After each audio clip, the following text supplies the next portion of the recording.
நண்பர்களே, ஒரு கேள்வி கேட்கலாமா?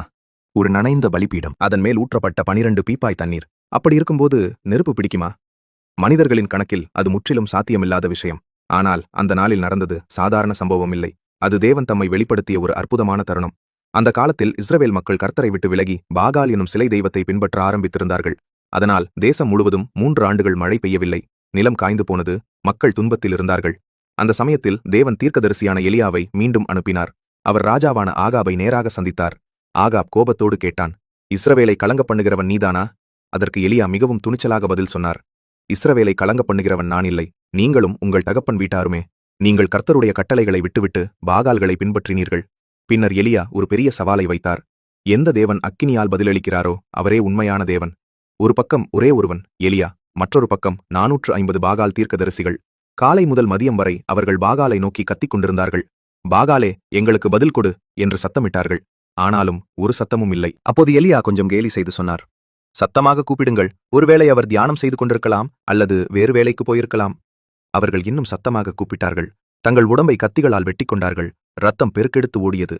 ஆனாலும் எதுவும் நடக்கவில்லை. பின்னர் எலியா அமைதியாக முன்னே வந்தார். அவர் 12 கற்களைக் கொண்டு கர்த்தரின் பலிபீடத்தை மீண்டும் கட்டினார். பலியை வைத்த பிறகு அவர் எதிர்பாராத ஒரு காரியம் செய்தார். இதன் மேல் தண்ணீர் ஊற்றுங்கள் என்று சொன்னார். ஒரு முறையல்ல, 2 முறையல்ல, மொத்தம் 12 பீப்பாய் தண்ணீர். விறகுகள் முழுவதும் நனைந்தன. அகழி தண்ணீரால் நிரம்பி வழிந்தது. இப்போது அது எரிவது முற்றிலும் சாத்தியமற்றது. ஆனால் எலியா இயற்கையை நம்பவில்லை. இயற்கையை ஆளும் தேவனை அவர் நம்பினார்.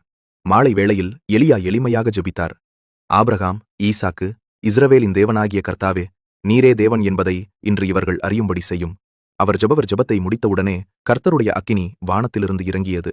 அது பலியையும் விறகுகளையும் மட்டுமல்ல, கற்களையும் மண்ணையும் பட்சித்தது. 12 மணி நேரம் பாகால் செய்ய முடியாததை பரலோகம் ஒரே நொடியில் செய்து முடித்தது. அதை பார்த்த மக்கள் எல்லாரும் தரையில் விழுந்து கத்தினார்கள், கர்த்தரே தேவன், கர்த்தரே தேவன். அந்த நாளில் அக்கினி இறங்கியது. அந்த அக்கினி மூலம் இஸ்ரவேல் மீண்டும் தேவனிடம் திரும்பியது. நண்பர்களே, அந்த எலியாவின் தேவன் அந்த காலத்தில் மட்டுமல்ல, இன்றும் ஜீவிக்கிறார். அவர் இன்னும் ஜெபங்களுக்கு பதிலளிக்கிறார். அவரை முழுமையாக நம்புகிறவர்களுக்கு அவர் இன்னும் தம்மை நிரூபிக்கிறார். நீங்கள் எலியாவின் தேவன் இன்றும் அக்கினியால் பதிலளிக்கிறார் என்று நம்பினால் கமெண்டில் ஆமென் என்று எழுதுங்கள். இந்த செய்தி உங்கள் விசுவாசத்தை ஊக்குவித்திருந்தால் லைக் செய்து உங்கள் நண்பர்களோடும் பகிருங்கள்.